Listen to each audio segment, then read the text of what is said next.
Okey tuan-tuan, saya bersama dengan Abang Ali PC dengan Abang Man Wicitra berada di Istimak Kuantan, insya-Allah. Okey, kami berada di Istimak Kuantan di Kampung Padang Kuantan, insya-Allah.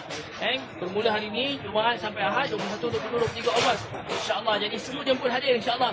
Kita sama-sama belajar buat pengorbanan, luangkan masa untuk agama Allah Subhanahu Wa Taala, insya-Allah. Balik insya-Allah. Abang Ali dalam keadaan unsur, Abang Man bersama dalam keadaan unsur. Allah Subhanahu Wa Taala jemput. Langgar kaki Abang Ali. Astagfirullahaladzim. Abang Man dan Abang Ali apa lagi alasan yang tuan-tuan nak beri pada tuan-tuan tak hadir? Abang Ali yang lebih agama Allah SWT, insya-Allah dah hadir, insya-Allah. Jemput datang, insya-Allah, ke Istimak Kuantan Jumaat 1 Ahad 21, 22 Ogos, insya-Allah. La ilaha illallah. Bayan orang tempatan 30,000.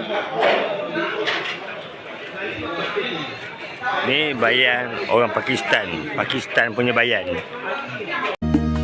Di setiap pagi yang kau beri, ku melangkah dengan hati penuh harap.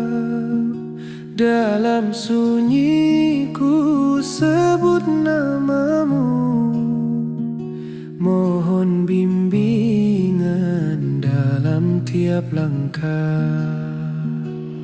Langkah menuju ridhamu, ku ingin selalu dekat padamu.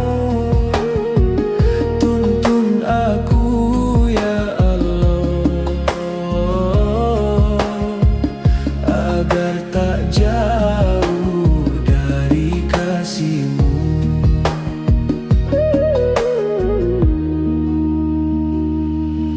Hembusan angin temani jalan, seakan bisikan cintamu yang dalam.